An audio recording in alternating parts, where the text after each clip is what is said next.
parler au micro. Bonjour.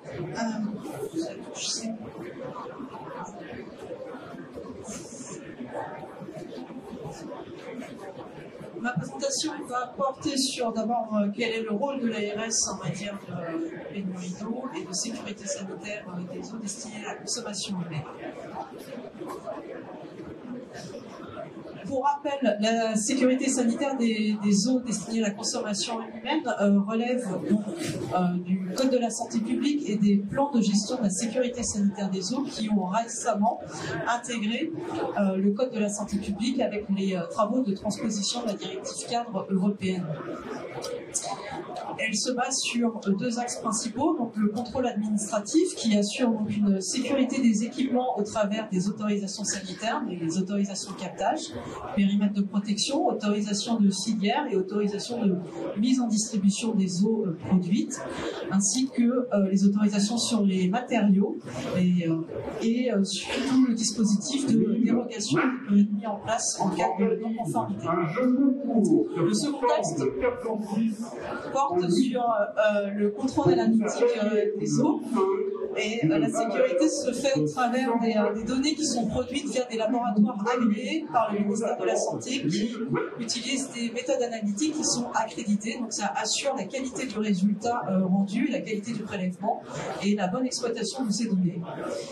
Et la sécurité passe aussi au travers du respect des exigences de qualité, donc qui sont les limites de qualité, références de qualité et quelques autres nouvelles valeurs intégrées récemment également dans la réglementation.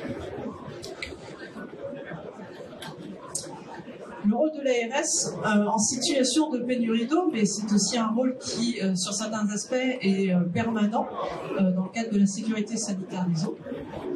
L'ARS se situe à l'interface avec les PRPDE, donc en langage commun, c'est les collectivités qui ont la compétence eau potable, soit en production, soit en distribution.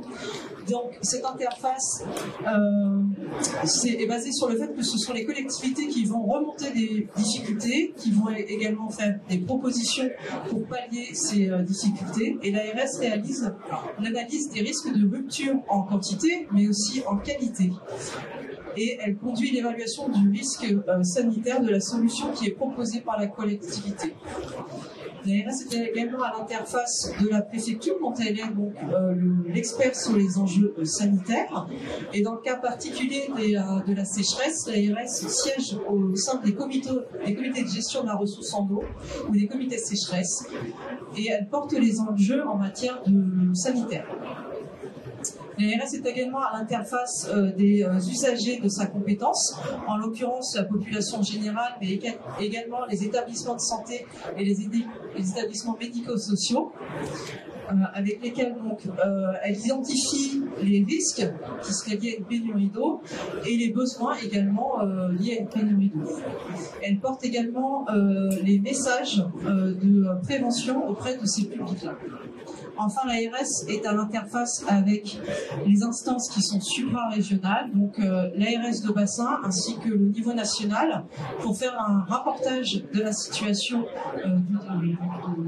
en cours sur le territoire de l'ARS, ce qui permet l'aide à la prise de décision, soit à l'échelle du bassin, soit à l'échelle nationale.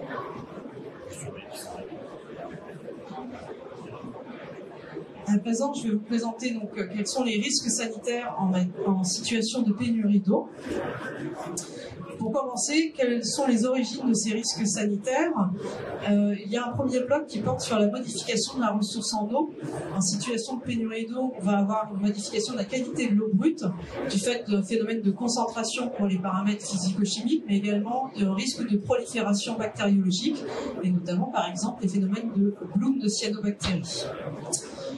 La modification aussi des écoulements pour les eaux souterraines. En situation de sécheresse, on peut avoir un arrêt du fonctionnement de certains drains qui alimentent la ressource. Et en eau superficielle, on peut avoir aussi un arrêt du phénomène de dilution vis-à-vis des rejets anthropiques qui sont faits dans le milieu naturel, notamment les rejets de steppe qui ne sont plus suffisamment dilués par le débit naturel des cours d'eau. On va avoir aussi un effet sur la qualité des eaux brutes des incendies et des lessivages d'orage qui vont générer une contamination de la ressource via des phénomènes qui sont soudains et qui ne sont pas prévus par les périmètres de protection de captage. Second bloc d'origine de ces risques sanitaires, le recours à des ressources alternatives, donc tout ce qui va porter sur l'utilisation de puits privés, mais également tout ce qui va être récupération d'eau non conventionnelle. Associé à ce phénomène, on va avoir des stockages inappropriés de ces eaux qui vont exposer l'eau à la lumière, à la chaleur, voire aux insectes, ce qui peut générer des risques. Enfin, on va avoir aussi tout ce qui est la mise en exploitation de nouveaux captages qui ne sont pas des captages d'eau potable à l'origine, donc des captages agricoles, des captages industriels, dont la qualité de l'eau est inconnue. Dans ce phénomène de nouveaux captages, on va intégrer aussi tout ce qui va être lié au dessalement d'eau de mer et aussi tous les dispositifs de réalimentation de ressources en eau qu'on a pu observer l'été dernier, soit à partir de transfert d'eau d'un bassin versant à un autre bassin versant, soit des réalimentations ou des soutiens d'étiage d'usage via des réserves telles que des carrières dans les eaux superficielles. Mais on a également la remise en exploitation d'anciens captages d'eau potable dont l'exploitation avait été stoppée du fait de problèmes de qualité d'eau. Donc ça va éventuellement, le cas échéant, en fonction de la qualité de l'eau de ces anciens captages, générer un risque. Troisième bloc, c'est la modification du fonctionnement des réseaux d'eau potable, les réseaux de distribution d'eau potable. Donc soit les phénomènes de casse, donc liés à des mises en dépression de ces réseaux. On va avoir tous les phénomènes de retour d'eau qui sont liés aux puits privés et à la mauvaise sécurisation du réseau public via l'absence de disconnecteurs ou de dispositifs suffisants. Et on va avoir aussi des phénomènes de remise en suspension du biofilm parce que dans ces situations-là, on va avoir des modifications de fonctionnement hydraulique des réseaux. Donc par le jeu d'interconnexion, les eaux ne vont pas circuler comme d'habitude et ça va générer des remises en suspension du biofilm. Enfin, quatrième bloc, les risques qui sont liés socio-économiques. Ça relève de la sécurité publique, donc on pense à la sécurité incendie, qui est un usage prioritaire du réseau d'adduction en eau, mais également le risque de mouvement de foule lors des distributions d'eau en bouteille ou des manifestations d'usagers qui seraient contraints dans leur utilisation d'eau du fait des arrêtés cas de sécheresse. On va également y retrouver les accidents industriels lorsque le réseau d'alimentation en eau potable sert à la sécurisation d'un site industriel.